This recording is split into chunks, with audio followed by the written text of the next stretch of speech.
গাড়ি নিয়েই রওনা দিলাম। আপনারা চাইলে দক্ষিণেশ্বর থেকে গঙ্গা পার করেও আসতে পারেন। গাড়ি পার্কিংয়ের জায়গাও রয়েছে দেখলাম এখানে পৌঁছে, সো গাড়ি নিয়ে আসলে অসুবিধে হবে না। ব্যাস আমরা পৌঁছে গিয়েছি। এটা হচ্ছে দেখো মেন গেট।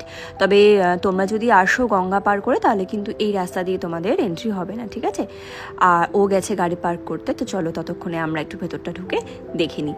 এটা দেখো গেটটা, এই গেট দিয়ে আমাদের ঢুকতে হবে। আর এই পাশে রয়েছে বোর্ড, এর মধ্যে কখন খোলা হয় মন্দির, কখন বন্ধ হয় সব দেওয়া রয়েছে। তোমরা চাইলে পজ করে দেখে নিও। দেখো ঢোকার পরেই দুধার দিয়ে সবুজ গাছপালা, মাঝখান দিয়ে একটা রাস্তা, কত সুন্দর লাগছে এটা দেখতে। একটু এগিয়ে এসে দেখলাম যে আর একটি গেট রয়েছে এখানে, আর তার পাশেই রয়েছে টয়লেট আর জলের ব্যবস্থা। আর ভেতরে রয়েছে জুতো খুলে ভেতরে প্রবেশ করারও ব্যবস্থা রয়েছে। তো তোমরা যদি চাও যে জুতো খুলে খালি পায়ে প্রবেশ করবে তো সেটাও তোমরা করতে পারো।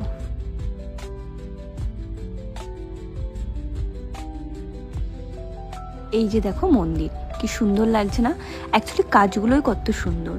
এর আগে যে আসিনি তা নয়, এসেছি ছোটবেলায় মায়ের সাথে, আর এই আশা। মন্দিরের ঠিক পেছনেই রয়েছে কুপন কালেক্ট করার অফিস। সেখান থেকে তোমরা ভোগের জন্য কুপনও কালেক্ট করে নিতে পারো 10:30টার মধ্যে, তবে আসতে হবে। আর এই যে মন্দিরটা দেখছো, এটা হচ্ছে স্বামী বিবেকানন্দের মন্দির। আর পাশে এই যে বেলগাছ, এই বেলগাছের তলায় উনি বসে থাকতে পছন্দ করতেন। যদিও এখন সেম বেলগাছ নেই, এনারা এটা রোপণ করেছেন। তবে মন্দিরটা দেখো কত সুন্দর।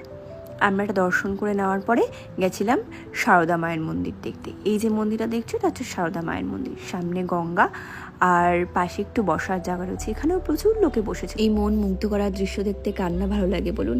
আমার তো খুব ভালো লাগছে এখানে এসে। আশা করি আপনাদেরও খুব ভালো লাগবে এখানে। এখন যাচ্ছি সন্ধ্যা আরতি দেখতে, যেটার জন্য মেন আশা। ভেতরে তো ক্যামেরা অ্যালাউ নেই, তাই ভেতরের ভিডিও আপনাদের সাথে শেয়ার করতে পারবো না। আমরা অল্প দেখেই বেরিয়ে আসলাম, কারণ আমাদের বাড়ি ফিরতে হবে। তবে আজকের এই বিকেলবেলা এখানে কাটানো খুব সুন্দর লাগলো।